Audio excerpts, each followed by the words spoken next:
তারপর আমাদের 3b এর উপর এটা পর্ব নাম্বার 4। ঠিক আছে, দেখো এখানে প্রথম আমরা উদাহরণ 5 সমাধান করব। বলছে কি, দেখাও যে নিম্নের ফাংশনটি এক্স কমা ওয়াই ইকুয়াল 0,0 বিন্দুতে অবিচ্ছিন্ন। ঠিক আছে, এটা আমরা আগের নিয়মে করতে পারতাম, বাট আমরা আগের নিয়মে করব না। আমাদের বইয়ে যেভাবে করছে আমরা ওইভাবে করব, কারণ হচ্ছে কি আমাদের স্যাররা যখন খাতা দেখবে আমাদের বইয়ের নিয়ম অনুযায়ী তারা নাম্বার গুলো আমাদেরকে দিবে। ঠিক আছে, এই জন্য আমরা আমরা চেষ্টা করব সব সময় বইয়ের নিয়মে অঙ্ক করার জন্য। কোন ইউটিউবার কি দিচ্ছে না দিচ্ছে ওগুলো আমাদের দেখা দরকার নেই, অবশ্যই আমরা বইকে ফলো করব। ঠিক আছে, তাহলে বইটা আমাদের প্রথমে যেটা করছে এই ফাংশনটাকে পরমান চিহ্নের ভিতরে লিখছে। তা আমরা সেটা একটু লিখি, প্রথমে সমাধান লিখে শুরু করব। ফাংশনটাকে সম্পূর্ণ পরমান চিহ্নের ভিতরে লিখছে, x cube plus y cube আর হচ্ছে x square plus y square, এটা কি পরমান চিহ্নের ভিতরে লিখছে। তারপরে এটাকে একটু আলাদা করছে। দেখো আমরা এক্স কিউব তার নিচে x square plus y square, x square plus y square, এরপরে প্লাস ওয়াই কিউবের নিচে আসে কি x square plus y square, এই পরমান চিহ্ন দিলাম। ঠিক আছে, তারপরে আমরা যে কাজটা করছে বইতে, পরমান চিহ্নটা এক্স কিউব দিছে আর নিচে x square plus y square, এরপর প্লাস ওয়াই কিউব সমান x square plus y square. দেখো এটা কিন্তু কেন এটার পরমান চিহ্নটা এক্স কিউবের নিচে দিছে এক্স স্কোয়ার প্লাস ওয়াই স্কোয়ারের সাথে কেন দেয় না, আমরা একটু সেটা দেখি। দেখো আমি সাইডে যদি একটা পাতা নেই, যেমন এখানে x square plus y square যে কোনো একটা যদি আমরা মান নেই, যেমন -1 যদি নেই, স্কোয়ার করি প্লাস মাইনাস এটার মান স্কোয়ার নেই, তাহলে 1 + 1 সমান কত 2 আসে, সবসময় ধনাত্মক মান আসবে। এই জন্য এখানে পরমান চিহ্নটা দেয় না। আর এক্স কিউবের মান কিন্তু যদি -1 নেই তার উপর কিউব দেয় তার মানে -1ই আসে। ঠিক আছে, এই জন্য এখানে পরমান চিহ্ন দেওয়া হয়েছে। সেম ভাবে এটার ক্ষেত্রেও এটা করছে। ঠিক আছে, তারপর যেভাবে লিখছে, তারপরে লিখছে এক্স স্কোয়ার আর হচ্ছে x square plus y square, আর এই পাশে পরমান চিহ্নের ভিতরে এক লিখছে প্লাস, এরপরে এটাকেও সেম লিখছে আমাদের ওয়াই স্কোয়ার আর হচ্ছে x square plus y square পরমান ওয়াই, কেমন এটা লিখছে।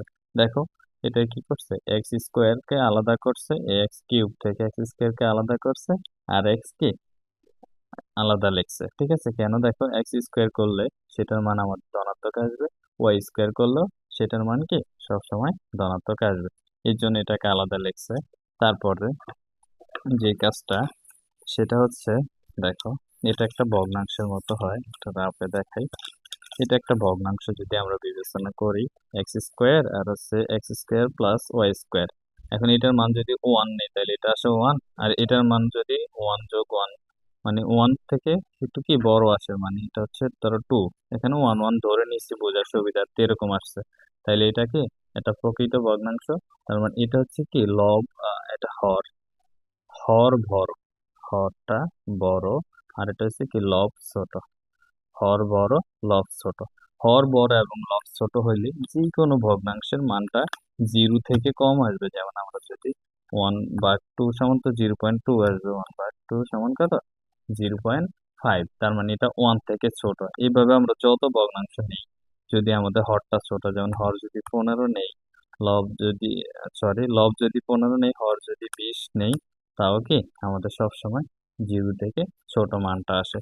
তো এই জন্য আমরা এটার মানটা 0 থেকে ছোট আসে, তাই 0 নিলে তো আমাদের অঙ্কটা কি সম্পূর্ণটাই 0 হয়ে যাবে, এই জন্য আমরা 0 নিব না, আমরা মানটা কি 1 ধরে নিব। ঠিক আছে, যদি কোনো ভগ্নাংশের হর এটা কি লব ছোট হর বড়, সেক্ষেত্রে আমরা সেই ভগ্নাংশটার মান কি নিতে পারি 1 নিতে পারি। ঠিক আছে, তা আমরা সেটাই করছি এখানে, এটার মান নিচ্ছে কত 1, আর এর সাথে আছে কি ফরমান এক্স, সেম ভাবে এটার মানও 1, এটার মানও 1 সাথে ফরমান ওয়াই। ঠিক আছে, এই যে 1 নেওয়াতে এখন আমরা এখানে এটা লেস দ্যান আর ইকুয়াল এই কথাটা ব্যবহার করব। ঠিক আছে, এখন 1 এর সাথে যদি এটা গুণ করি তাহলে আমাদের কি হবে, ফরমান এক্স প্লাস কি ফরমান ওয়াই হবে। ঠিক আছে, ওয়ানের সমান বা ওয়ান লিখলে তখন কি পরম মান চিহ্নটা এটা দিতে হয়। এটা একটু মনে রাখতে হবে, আমরা বই অনুযায়ী করতেছি। এটা চাইলে আমরা আগের উদাহরণের মতো সমাধান করতে পারতাম। ঠিক আছে, তারপরে আমরা যে কাজটা করব, একটা পেজ নেওয়া লাগবে। তারপর দেখো এটা আমরা কোনটা থেকে পাইছি এতটুকু, এই যে এটা সমাধান করে আমরা এই যে এই মানটা পাইছি এই প্রথম এটা থেকে। প্রথম এটা এখানে দেখাই, এটা থেকে আমরা এই পর্যন্ত আসছি। এইটা থেকে এই যে এটা থেকে আমরা এই পর্যন্ত আসছি। ঠিক আছে, এখন আমরা সুতরাং আমরা প্রথম দেখো একটু প্রথমে তাকাইলে দেখতে পারবো। সুতরাং আমরা কি x cube plus y cube আর হচ্ছে x square plus y square, এটা থেকে লেজার ইকুয়াল কি পাইছি পরমান এক্স প্লাস পরমান ওয়াই, এটা পাইছি। এখন আমরা লিমিট নিয়ে আসবো। দেখো লিমিট যদি নিয়ে আসি, আমরা একটা লিমিট নিলে আমাদের বা চিহ্ন দিতে হবে।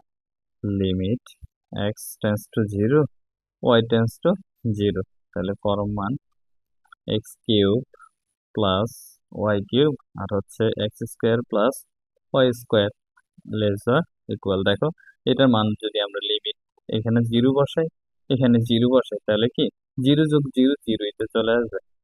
ঠিক আছে, লিমিটের মানটা এখানে বসাইলে তারপরে আমরা যেটা লিখতে পারি limit x tends to zero y tends to zero. দেখো এখন আমরা এই পরমান চিহ্নটা উঠে দিব। পরমান চিহ্নটা উঠাইলে হয় এটা x cube plus y cube আর হচ্ছে x square plus y square, পরমান চিহ্ন উঠে দিলে সমান চিহ্ন আমরা ব্যবহার করতে পারি। ঠিক আছে, তার মানে সুতরাং আমাদের এই লিমিটটা কি দাঁড়াইছে, সুতরাং limit x tends to zero y tends to zero, এটা কিসের মান, এটা function f of x y এর মান, ফাংশন এক্স কমা ওয়াই এর মান, এটা সমান কি জিরো। আর একটা দেওয়া ছিল আমাদের, যে ফাংশনটা দেওয়া ছিল, এই যে আমাদের দেওয়া আছে কি ফাংশনটা, এই যে একটা ফাংশন দেওয়া আছে F of zero comma zero সমান কি এক্স ওয়াই বা জিরো। দেওয়া আছে যে ফাংশনটা সেটা হচ্ছে F of zero comma zero equal zero, এটা আমাদের দেওয়া আছে। দেখো এটা কিন্তু আমাদের জিরো কমা জিরো এটা দেওয়া আছে, আর আমরা সমাধান করে এটার মানও জিরো পাইছি। তো যেহেতু যেহেতু limit x tends to zero y tends to zero f of x comma y equal zero সমান সমান বইতে যেভাবে লিখছে ওইভাবে আমরা লিখে দিব। ঠিক আছে, সুতরাং প্রদত্ত ফাংশনটা কি, দেখো এইটা এই পাশেও জিরো আর এই পাশে আগে থেকেই জিরো দেওয়া আছে, তার মানে ফাংশনটা কি অবিচ্ছিন্ন। তা আমরা এই কথাটা লিখে দিব। সুতরাং এখান থেকে সুতরাং প্রদত্ত ফাংশনটি সুতরাং প্রদত্ত ফাংশনটি x comma y equal zero comma zero বিন্দুতে অবিচ্ছিন্ন। জিরো বিন্দুতে অবিচ্ছিন্ন। অবিচ্ছিন্ন কখন হয়, যখন দুই পাশের মানটা সমান হয়, অবিচ্ছিন্ন। ঠিক আছে, এটাই কি আমাদের এই অঙ্কের আনসার। তারপরে 6 নম্বর উদাহরণটা দেখো, এটাও সেম আমাদের 5 নম্বর উদাহরণের মতোই। তোমরা আগে ভিডিওটা দেখবে না, আগে 5 নম্বরটা আমরা যেভাবে করছি প্রয়োজনে বইয়ের একটু সহযোগিতা নিয়ে তারপরে 6 নম্বরটা সমাধান করবা। ঠিক আছে, দেখাও যে নিম্নের ফাংশনটি x comma y equal zero comma zero বিন্দুতে অবিচ্ছিন্ন। অবিচ্ছিন্ন হলে দুইটা পাশ কি হয় সমান হয়। তা আমরা সেটা বইতে প্রথমে যেভাবে পরম মান দিয়ে লিখছে, পরম মান x comma x y root over x square plus y square, এটাকে পরম মান দিয়ে লিখছে। তারপর পরম মান গুলা কি করছে আলাদা করছে। দেখো আলাদা করলে আমরা এটাকে লিখতে পারি পরম মান এক্স তারপর পরম মান ওয়াই, সরি এটা ওয়াই হবে। ঠিক আছে, এরপরে নিচে root over x square plus y square, same আগের মতোই। এটা পরম মান কেন দেয় না, এখানে স্কোয়ার করলে এবং কি তার উপর রুট করলে সেটা একটা ধনাত্মক মানই আসবে, এই জন্য এটা পরম মান চিহ্ন দেওয়া হয় না। তারপরে যেভাবে লিখছে রুট পরম মান x root over x square plus y square, এই পাশে পরম মান ওয়াই নিয়ে আসছে। এখন এটা কি একটা ভগ্নাংশ, দেখো এই ভগ্নাংশটা কি হবে, লবটা এই লবটা ছোট হবে, হর কি হবে বড় হবে, তাহলে এটার মান কি ওয়ান থেকে ছোট আসবে। তাহলে আমরা ওয়ান থেকে ছোট আসলে লেজার ইকুয়াল ওয়ান আর সাথে আছে কি পরম মান ওয়াই, তার মানে এটার মান আছে কি লেজার ইকুয়াল পরম মান ওয়াই আসছে, এটা আমরা কোথা থেকে পাইছি? এই ফাংশনটা থেকে পাইছি। এরপরে সুতরাং কি পাইছি আমরা?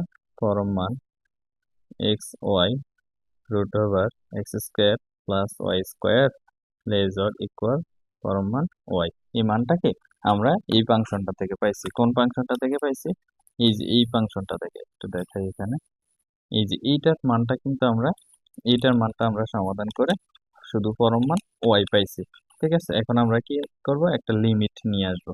একটা লিমিট যদি নিয়ে আসি, পেজটা রাখি এখানে, যদি আমরা একটা লিমিট নিয়ে আসি তাহলে আমরা লিখতে পারি, লিমিট নিলে অবশ্যই বার দিয়ে লিখতে হবে, limit x tends to zero limit y tends to zero পরম মান x y root over x square plus y square. তারপর এটার মান যদি আমরা লিমিট জিরো, ওয়াই এর মান যদি জিরো বসাই তাহলে এটার মান কি হবে? জিরোই হয়ে যাবে। তারপরে লিমিট এক্স টেন্স টু,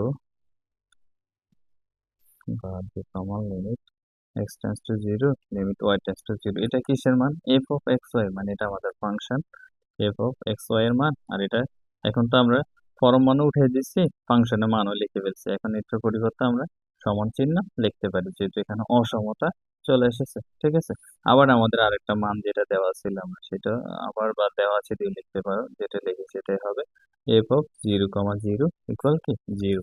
এই যে F of zero comma zero equal কি জিরো, আমাদের এটা আগে থেকেই দেওয়া ছিল। দেখো আমাদের, আমরা এইটাও f function f of x y এর মানটাও জিরো পাইছি, আবার আমাদের জিরো কমা জিরো দেওয়া আছে, দুই পাশে সমান পাইছি। দুই পাশ সমান পাইলে ফাংশনটা কি হয়? অবিচ্ছিন্ন হয়। তো সেম আমরা সেই উদাহরণ 5-এর নিয়মের বাংলা কথাগুলো লিখে দেব। যেহেতু লিমিট যেহেতু limit x tends to zero y tends to zero function f of x y equal zero, আবার ইকুয়াল দিয়ে f of zero comma zero. সুতরাং প্রদত্ত ফাংশনটি x comma y equal zero comma zero বিন্দুতে অবিচ্ছিন্ন, সেটাই আমাদের দেখাইতে বলছে। তা আমরা সেই কথাটা লিখে দিব। সুতরাং প্রদত্ত ফাংশন প্রদত্ত function x comma y equal zero comma zero বিন্দুতে কি হয়? অবিচ্ছিন্ন হয়। অবিচ্ছিন্ন কেন হয়েছে? দুই পাশে, এই যে দুই পাশে জিরো হওয়াতে ফাংশনটা অবিচ্ছিন্ন হয়েছে। ঠিক আছে, ধন্যবাদ সবাইকে, আজকে এই পর্যন্ত। সালামু আলাইকুম।